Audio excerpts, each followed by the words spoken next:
ଆମର ସ୍କିନ୍ ହେଲା ଆପଣଙ୍କର ଗୋଟେ डिफेंस बैरियर स्किन हमको प्रोटेक्ट करे इन्फेक्शन रु आ जेतବେଳେ ଆପଣଙ୍କର 70% ସ୍କିନ୍ ଯେତେବେଳେ ନଷ୍ଟ ହେଇଯାଉଛି ସେତେବେଳେ ଇନଫେକ୍ସନ ହବାର ଚାନ୍ସ ବହୁତ ବଢି ଯାଉଛି ଆଉ ସେଇ ଯୋଉ ଇନଫେକ୍ସନ ଧୀରେ ଧୀରେ ବ୍ୟାକ୍ଟେରିଆ ଆପଣଙ୍କର ସ୍କିନ୍ ଥ୍ରୁ ରେ ବଡି କୁ ଏଣ୍ଟ୍ରି କରୁଛନ୍ତି ଆଉ ଏଣ୍ଟ୍ରି କଲା ପରେ ବ୍ୟାକ୍ଟେରିମିଆ ହଉଛି ଧୀରେ ଧୀରେ ସେପ୍ଟିସେମିଆ ହଉଛି ଆଉ ଆପଣ ଜାଣିଥିବେ ସେପ୍ଟିସେମିଆ ହେଲା ମାନେ ବହୁତ ଗୁଡେ ଅର୍ଗାନ କୁ ଆଫେକ୍ଟ କରେ ଆଉ ସେଇ ସେପ୍ଟିସେମିଆ ରେ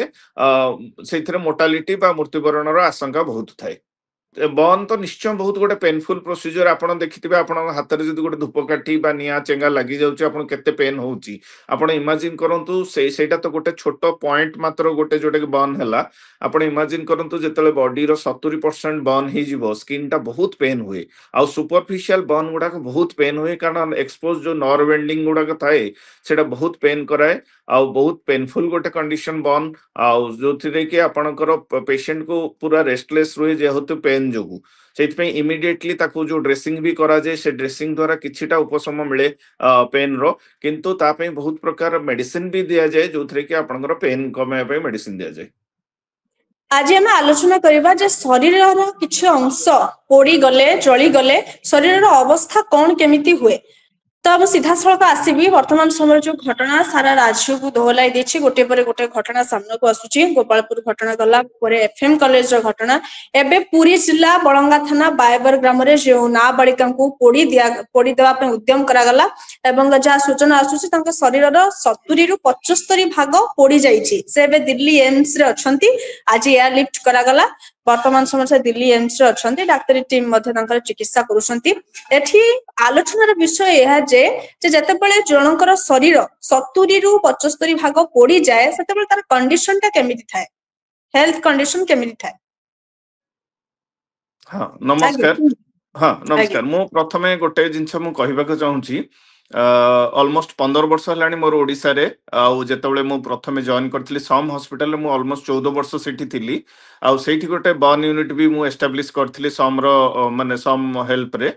तो प्रॉब्लम होची कोन होची हमरो जेतेबेले जणे जळी पड़ी जाउची सेतेबेले हम पई बर्न यूनिट रो कम अछि जेते कि बर्न यूनिट रहिबा कथा बहुत कम नंबर ऑफ बर्न यूनिट आपण सुनिले आश्चर्य हेबे हमरो ओडिसा रा कैपिटल हॉस्पिटल रे बर्न यूनिट नाही तो एम्स रे गोटे बर्न यूनिट अछि सम हॉस्पिटल गोटे बर्न यूनिट अछि आईजीएच राउरकेला रे गोटे अछि एससीबी तो टोटल चारिटा एबे आपनकर बर्न यूनिट जोटा कि आपनकर पूरा ओडिसा सारा बर्न पेशेंट को कैटर करूची तो जेतेबेले गोटे रोगी बर्न हेई जाउची तो सेई समय रे तार प्राथमिक चिकित्सा बहुत आवश्यक माने जोटा कि आपनकर प्राथमिक चिकित्साटा ठीक रे हवा दरकार कारण सेई समय रे कोन हुए ना जेतेबेले जणे बर्न हेई जाए डिहाइड्रेशन हुए बहुत फ्लूइड लॉस हुए तो से जो फ्लूइड लॉस हुए से जो फ्लूइड लॉस जोगु जणे शॉक को पळाय जाए ताको हाइपोवोलेमिक शॉक कहंती आ सेई समय रे ता से बहुत सीरियस हेई थाए आ जोडा को सुपरफिशियल बर्न थाए से डीप हेई जाय थाए आउ बेले बेले कौन हुए ना जदि गोटे क्लोज्ड रूम भितर हैला बर्न हैला से समय रे से जो प्रोडक्ट ऑफ कंबशन टाको से निश्वास रे नहीं जाई थाए तार श्वासनळी रे स्वेलिंग होई जाए से जो श्वासनळी रे स्वेलिंग हवा जोगु सेथिरे तार निश्वास प्रश्वास नबारे बहुत असुविधा हुए तृतीय कथा आमर बर्न जेतेबेले हुए सेतेबेले बहुत प्रकार केमिकल मेडिएटर्स बॉडी रो सीक्रेट हुए जोटा कि धीरे धीरे सब ऑर्गन को अफेक्ट करंती लोकंकर गोटे भ्रांत धारणा अछि जे बर्न हैला माने डीप ऑर्गन टाको पोडी दबो सेमति हुएनी बर्न टा तो केवल स्किन टाको ही अफेक्ट करे किंतु डीप ऑर्गन जो अफेक्ट हुए सेटा केवल केमिकल मेडिएटर्स जोगु ही अफेक्ट हुए जोटा बॉडी रो गोटे रेस्पॉन्स बर्न जोगु तो एई सब जेतेबेले जणे बर्न हुए इमीडिएट एई तीनटा जिंस हुए जोटा कि प्राथमिक चिकित्सा निहाती दरकार आउ सबु डिस्ट्रिक्ट लेवल ले सबु डॉक्टर्स माने से माने इक्विप्ड रहिबा कथा प्लस निजे भी ट्रेंड रहिबा कथा जे गोटे बर्न पेशेंट आसिले आमे केमिति प्राथमिक चिकित्सा दबा सही समय रे आउ ट्रांसपोर्ट समय रे भी केमिति दबा मन करे जने कोरापुट रु आसुची एससीबी मेडिकल कॉलेज किंबा एम्स को आसुची किंबा सम को आसुची ताहाले से जो रास्ता रे तार जो फ्लूइड रिसोसिटेशन होबा कथा सलाइन दिया जाबा कथा सेटा प्रॉपर दिया जिबा कथा जदि सेही नॉलेज ता न रहिबो ताहाले निश्चय बर्न पेशेंट मानकर असुविधा होबो माने जदि देखिबा जनकर जने व्यक्ति विशेष कर केते भाग जळिले माने से आमे कहिबा जे से बंचिबार संभावना रही छै आ केते भाग जदि शरीर जळि जाउछि आमे सेठी अनुमान करि परिबा जे ए व्यक्ति जनकर बंचिबार संभावना बहुत कम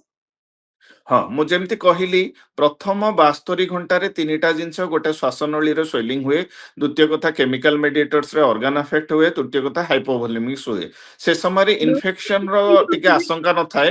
ଆଉ ଇନଫେକ୍ସନ ଆରମ୍ଭ ହୁଏ 48 ଘଣ୍ଟାରୁ 72 ଘଣ୍ଟା ପରେ ଇନଫେକ୍ସନ ଆରମ୍ଭ ହୁଏ। ତେଣୁ ଆପଣ ଯଦି ଗୋଟେ ବର୍ଣ୍ଣର କାହିଁକି ଡେଥ୍ ହୁଏ ଯଦି ଆନାଲିସିସ୍ କରିବେ, ପ୍ରଥମ 3 ଘଣ୍ଟାରେ ଯୋଉ ତିନିଟା ଜିନିଷ କହିଲି, ଆଉ 48 ଘଣ୍ଟାରୁ 72 ଘଣ୍ଟା ପରେ ସେପ୍ଟିସେମିଆ ଯୋଗୁ ବର୍ଣ୍ଣର ଡେଥ୍ ହୁଏ। ବର୍ତ୍ତମାନ ହେଲା କେତେ ରୁ ଅଧିକା ହେଲେ ଆପଣଙ୍କର ମୋର୍ଟାଲିଟି ଅଧିକା। ତ ଆପଣଙ୍କୁ ତା ପୂର୍ବରୁ ଟିକେ ଆଇଡିଆ ଦେବି ଯେ ଗୋଟେ ହେଲା ପ୍ରଥମେ ଯେ ଆପଣଙ୍କର ବର୍ନ ପେସେଣ୍ଟର ଦୁଇଟା ଜିନିଷ ମେଜର କରାଯାଏ, ଗୋଟେ ହେଲା ଏକ୍ସଟେଣ୍ଟ ଅଫ ବର୍ନ, ଆଉ ଗୋଟେ ହେଲା depth of the burn. The extent of burn ହେଲା ପରସେଣ୍ଟେଜ, ଆମର ପୁରା ଶରୀର ହେଲା 100%, ସେଇ 100% ରୁ କେତେ ପରସେଣ୍ଟ ଜଣେ ବର୍ନ ହେଇଛି ତାରିର ଗୋଟେ କାଲକୁଲେସନ ହୁଏ। ଦ୍ୱିତୀୟ କଥା ହେଲା ଡେପ୍ଥ ଅଫ ଦ ବର୍ନ, ଆମ ସ୍କିନ୍ ଟା ଦି ଲେୟରରେ ଅଛି, ଗୋଟେ ଏପିଡର୍ମିସ୍ ଆଉ ଡର୍ମିସ୍ ଅଛି। ଯଦି ଆମର ଏପିଡର୍ମିସ୍ ଆଉ ଟିକେ ସୁପରଫିସିଆଲ ଡର୍ମିସ୍ ପାର୍ଟ ଆଫେକ୍ଟ ହେଇଥାଏ ତାକୁ ଆମେ ସୁପରଫିସିଆଲ ବର୍ନ କହୁ। ତାର ଡିଫରେଣ୍ଟ ଡିଗ୍ରୀ କୁହାଯାଏ, first degree burn, second degree burn, second ଡିଗ୍ରୀର ସୁପରଫିସିଆଲ ଆଉ ସେକେଣ୍ଡ ଡିଗ୍ରୀର ଡିପ୍ ଅଛି। ଆଉ ଥାର୍ଡ ଡିଗ୍ରୀ ବର୍ନ ଯୋଉଟା ସେଟା ପୁରା ଡିପ୍ ବର୍ନ, ଯୋଉଥିରେ କି ପୁରା ସମ୍ପୂର୍ଣ୍ଣ ଏପିଡର୍ମିସ୍ ଆଉ ଡର୍ମିସ୍ ବା ପୁରା ସ୍କିନ୍ ଟି ନଷ୍ଟ ହେଇଯାଇଥାଏ। ତେଣୁ କେବଳ ପରସେଣ୍ଟେଜ ଟାକୁ ଆମେ କହିଲେ ହବନି ଯେ ଆମେ ଏତିକି ପରସେଣ୍ଟେଜ ରୁ ଅଧିକା ହେଇଗଲେ ଜଣେ ପେସେଣ୍ଟ ମୃତ୍ୟୁବରଣ କରିବ। ପରସେଣ୍ଟେଜ ସହିତ ଡେପ୍ଥ ଟା ବି ବହୁତ ଦରକାର, ମାନେ ଜାଣିବା ଦରକାର। ଆଉ ସେ ଯୋଉ କେମିତି ଜାଣିବେ ଆପଣ, ଯେତେବେଳେ ସପୋଜ ଫର ଏକ୍ସାମ୍ପଲ ଆପଣ ଜଣେ 60% ବର୍ନ ହେଇଛି କିନ୍ତୁ ସେଟା ସୁପରଫିସିଆଲ ବର୍ନ ହେଇଛି, ତାହେଲେ ତାର ବଞ୍ଚିବାର ସମ୍ଭାବନା ଅଧିକ। କିମ୍ବା ଜଣେ 20% ବର୍ନ ହେଇଛି କିନ୍ତୁ ପୁରା ଡିପ୍ ବର୍ନ ହେଇଛି, ଯେମିତି ଇଲେକ୍ଟ୍ରିକାଲ ବର୍ନ ରେ ବହୁତ ଡିପ୍ ବର୍ନ ହେଇଥାଏ। 70 ରୁ 75% ଜଳି ଯାଇଛି ତାଙ୍କର ଶରୀରର କିଛି ପାର୍ଟ, ପଛ ଭାଗ ହଁ ଆଉ ଗୋଡ ହଁ ହଁ ହଁ ଜଳି ହଁ ଯାଇଛି ଭାଗ, ହଁ ତାଙ୍କର ମୃତ୍ୟୁର ସମ୍ଭାବନା କେତେ? ଏଇ ଯୋଉ କଣ୍ଡିସନ ଟା କ୍ରିଟିକାଲ କଣ୍ଡିସନ କି? କାହିଁକି ନା ସେ ଦିଲ୍ଲୀ ଏଇଟା ଏମ୍ସ କୁ ନିଶ୍ଚୟ ନିଶ୍ଚୟ କ୍ରିଟିକାଲ କଣ୍ଡିସନ, ନିଶ୍ଚୟ କ୍ରିଟିକାଲ କଣ୍ଡିସନ। ଯେତେବେଳେ 70% ଜଣେ ବର୍ନ ହେଇଯାଉଛି ସେତେବେଳେ ବଡିର ଯୋଉ କୋପିଂ ମେକାନିଜିମ ଟା ସେଟା ପୁରା ଡିଷ୍ଟର୍ବ ହେଇଯାଉଛି। ଆଉ ମୁଁ ଯେମିତି କହିଲି ପ୍ରଥମତଃ ଯାହା କ୍ଷତି ହେଇଛି, ତାପରେ ଆମର ସ୍କିନ୍ ହେଲା ଆପଣଙ୍କର ଗୋଟେ ଡିଫେନ୍ସ ବ୍ୟାରିୟର, ସ୍କିନ୍ ଆମକୁ ପ୍ରୋଟେକ୍ଟ କରେ ଇନଫେକ୍ସନ ରୁ। ଆଉ ଯେତେବେଳେ ଆପଣଙ୍କର 70% ସ୍କିନ୍ ଯେତେବେଳେ ନଷ୍ଟ ହେଇଯାଉଛି ସେତେବେଳେ ଇନଫେକ୍ସନ ହବାର ଚାନ୍ସ ବହୁତ ବଢି ଯାଉଛି। ଆଉ ସେଇ ଯୋଉ ଇନଫେକ୍ସନ ଧୀରେ ଧୀରେ ବ୍ୟାକ୍ଟେରିଆ ଆପଣଙ୍କର ସ୍କିନ୍ ଥ୍ରୁରେ ବଡିକୁ ଏଣ୍ଟ୍ରି କରୁଛନ୍ତି, ଆଉ ଏଣ୍ଟ୍ରି କଲା ପରେ ବ୍ୟାକ୍ଟେରିମିଆ ହଉଛି, ଧୀରେ ଧୀରେ ସେପ୍ଟିସେମିଆ ହଉଛି। ଆଉ ଆପଣ ଜାଣିଥିବେ ସେପ୍ଟିସେମିଆ ହେଲା ମାନେ ବହୁତ ଗୁଡେ ଅର୍ଗାନକୁ ଆଫେକ୍ଟ କରେ, ଆଉ ସେଇ ସେପ୍ଟିସେମିଆରେ ସେଇଥିରେ ମୋର୍ଟାଲିଟି ବା ମୃତ୍ୟୁବରଣର ଆଶଙ୍କା ବହୁତ ଥାଏ। ତେବେ ଯେଉଁ ବ୍ୟକ୍ତି ବିଶେଷ ପୋଡି ଯାଉଛନ୍ତି, ଜଳି ଯାଉଛନ୍ତି, କୋଉ ମାନେ ତାଙ୍କର ଷ୍ଟେଜ ଟା ବେଶୀ କଷ୍ଟକର ହେଇପଡେ, ମାନେ ବେଶୀ ପେନଫୁଲ ଦିଏ କୋଉ ଷ୍ଟେପ ଟା? ହଁ, ବର୍ନ ତ ନିଶ୍ଚୟ ବହୁତ ଗୋଟେ ପେନଫୁଲ ପ୍ରୋସିଜର। ଆପଣ ଦେଖିଥିବେ ଆପଣଙ୍କ ହାତରେ ଯଦି ଗୋଟେ ଧୂପକାଠି ବା ନିଆଁ ଚେଙ୍ଗା ଲାଗି ଯାଉଛି ଆପଣ କେତେ ପେନ୍ ହଉଛି। ଆପଣ ଇମାଜିନ କରନ୍ତୁ, ସେଇଟା ତ ଗୋଟେ ଛୋଟ ପଏଣ୍ଟ ମାତ୍ର, ଗୋଟେ ଯୋଉଟା କି ବର୍ନ ହେଲା। ଆପଣ ଇମାଜିନ କରନ୍ତୁ ଯେତେବେଳେ ବଡିର 70% ବର୍ନ ହେଇଯିବ, ସ୍କିନ୍ ଟା ବହୁତ ପେନ୍ ହୁଏ। ଆଉ ସୁପରଫିସିଆଲ ବର୍ନ ଗୁଡାକ ବହୁତ ପେନ୍ ହୁଏ, କାରଣ ଏକ୍ସପୋଜ ଯୋଉ ନର୍ଭ ଏଣ୍ଡିଙ୍ଗ ଗୁଡାକ ଥାଏ ସେଟା ବହୁତ ପେନ୍ କରାଏ। ଆଉ ବହୁତ ପେନଫୁଲ ଗୋଟେ କଣ୍ଡିସନ ବର୍ନ, ଆଉ ଯୋଉଥିରେ କି ଆପଣଙ୍କର ପେସେଣ୍ଟ କୁ ପୁରା ରେଷ୍ଟଲେସ୍ ରୁହେ ଯେହେତୁ ପେନ୍ ଯୋଗୁ। ସେଇଥିପାଇଁ ଇମିଡିଏଟଲି ତାକୁ ଯୋଉ ଡ୍ରେସିଂ ବି କରାଯାଏ, ସେ ଡ୍ରେସିଂ ଦ୍ୱାରା କିଛିଟା ଉପଶମ ମିଳେ ପେନ୍ ର। କିନ୍ତୁ ତା ପାଇଁ ବହୁତ ପ୍ରକାର ମେଡିସିନ ବି ଦିଆଯାଏ, ଯୋଉଥିରେ କି ଆପଣଙ୍କର ପେନ୍ କମେଇବା ପାଇଁ ମେଡିସିନ ଦିଆଯାଏ। ଯଦି ଦେଖିବା ସପୋଜ ଆମର ଉପର ଚର୍ମ କିଛି ପୋଡିଗଲା, ପୋଡିବା ଆଉ ଜଳିବାଟା ସେ ଗୋଟେ ବହୁତ ବଡ କଥା। ଟିକେ ଯଦି ଆପଣ କହିଲେ ଧୂପ ଯଦି କେତେବେଳେ ଝୁଲ ପଡି ଯାଉଛି, ଉପର ଚର୍ମଟା ବାହାରି ଯାଉଛି, ତାପରେ ବି ତା ଭିତରେ ଇନଫେକ୍ସନ ହଉଛି, ଲସି ବାହାରୁଛି, ପରେ ବକଳ ଦେଖା ଯାଉଛି। ଆଉ ଜଣେ ବ୍ୟକ୍ତି ବିଶେଷର ଯେତେବେଳେ ଦେହ ମାନେ ଶରୀରର 75% ପୋଡି ଯାଉଛି, ଜଳି ଯାଉଛି, ମାନେ ଏଇ ଉପର ଚର୍ମ ବାହାରି ଯାଇଥିବ, ତାପରେ ଲସି ବୋହିବା ଷ୍ଟାର୍ଟ ହବ କେତେବେଳେ? ମାନେ ସେଇ ହଁ ସମୟଟା ମତେ ଲାଗୁଛି ଯେ ବହୁତ ହଁ ପେନଫୁଲ ଥାଏ ହଁ, ପେସେଣ୍ଟ ପାଇଁ। ବହୁତ ମାନେ ଆମର କଣ ହୁଏ ନା, ଗୋଟେ ଓଣ୍ଡ ହିଲିଂ ହୁଏ। ଆପଣଙ୍କ ଯେତେବେଳେ ବର୍ନ ଟା ହେଲା,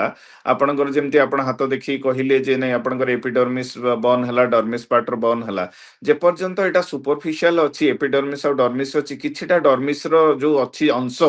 ସେଇ ଡର୍ମିସ୍ ଅଂଶରୁ ହିଁ ହିଲିଂ ଟା ଆରମ୍ଭ ହୁଏ। ଆଉ ହିଲିଂ ଟା ଆରମ୍ଭ ହୁଏ 7 ଦିନ ପରେ ହିଁ ହିଲିଂ ଆରମ୍ଭ ହୁଏ। ତ ଧୀରେ ଧୀରେ ଧୀରେ ହିଲିଂ ଆରମ୍ଭ ହୁଏ, ସେଇ ହିଲିଂ ଭିତରେ ଇନଫେକ୍ସନର ବି ସମ୍ଭାବନା ଥାଏ। କିନ୍ତୁ ଯେତେବେଳେ ଯୋଉ ବର୍ନ ଗୁଡାକ ପୁରା ସ୍କିନ୍ ଟାକୁ ହିଁ ସେଇ ସମୟରେ ପେସେଣ୍ଟର କଣ ଟ୍ରିଟମେଣ୍ଟ କରାଯାଏ ଯେତେବେଳେ ହିଲିଂ ସେଇ ଆରମ୍ଭ ହୁଏ? हाँ जेतबले हिलिंग आरंभ हुए हमर बर्न पेशेंट रो दुई प्रकार चिकित्सा अछि गोटे हला आपनकर डेली ड्रेसिंग हुए तो जोटा कि हमर कन्वेंशनल मेथड कहंती सब दिन तार ड्रेसिंग करबा को पड़े जेमति कि हमर स्किन टारे जो लोकल कंडीशंस रे स्टेराइल रहिबो सेतरे कोनसी बैक्टीरिया रहिबोनी आ सेठू बॉडी को बैक्टीरिया जीवोनी सेकंड जिंस आजिकली बहुत प्रकार ड्रेसिंग मटेरियल भी आसिलानी सेई सब ड्रेसिंग मटेरियल यूज करले जोथरे कि आपण 3 दिन रु 7 दिन पर्यंत सेई ड्रेसिंग मटेरियल आपनकर शरीर रे रहिबो आउ प्रति 3 दिन रु 7 दिन भितर तार ड्रेसिंग चेंज करिवो ता सहित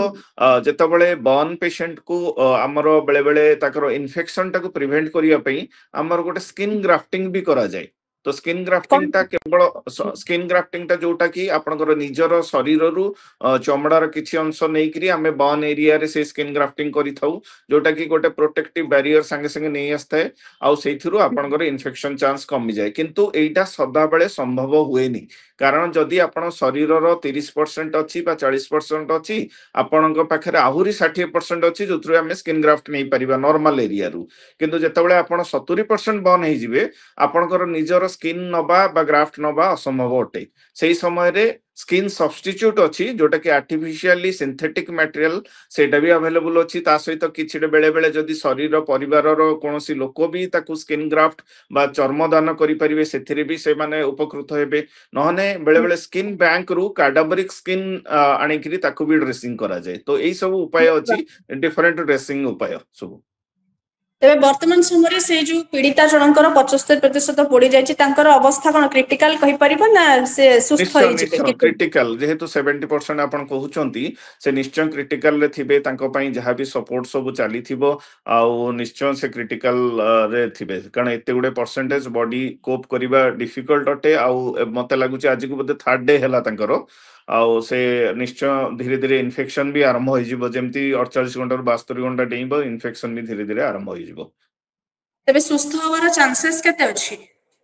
सुस्थ हबार आमे तो चेष्टा करिबा निश्चय आज डॉक्टर तो आमे कहि परिबानी आमे निश्चय आशा और प्रार्थना करिबा से निश्चय सुस्थ होई जानतु किंतु सदा बेले आउ से एम्स रे अछंती एम्स रे बहुत बढ़िया बर्न यूनिट अछि सेठी भलो टीम अछंती से माने निश्चय तांकर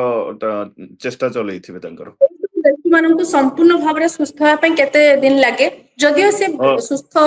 जो माने हेई जाउछन्ते समानको संपूर्ण सुस्थ होया पई केते दिन समय लागे हाँ जेतेबेले अल्प परसेंटेज बर्न थाए तो मासे भितरे कि 1.5 मास भितरे से सुस्थ हो जाती किंतु जेतेबेले अधिका परसेंटेज बर्न थाए तांकर पाखापाखि 2 रु 3 मास लागि जाए सुस्थ होबा पई आउ सुस्थ हेला परे भी तांको बॉडी रे जो स्कार हुए से स्कार टा पूरा बहुत दिन धरी तांको बहुत पेन कराए कुंडे हुए आउ बेले बेले विभिन्न विकृतिकर सृष्टि हुए जेमती हमर कॉन्ट्रैक्चर कहंती तांको विकलांग सृष्टि हुए तो सेही सब पूरा संपूर्ण सुस्थ होबा को बहुत समय लागे तांको बेले बेले बारंबार सर्जरी करने को भी पड़े तांकर जो बर्न ये करके तांकर जो घाटा को बारंबार स्किन ग्राफ्टिंग करने पड़े तो पाखापाखि बहुत समय लगे जदि आम चेष्टा जड़े सर्वाइव करूचंदी 5 मास रु 6 मास 7 मास लगी जाए पूरा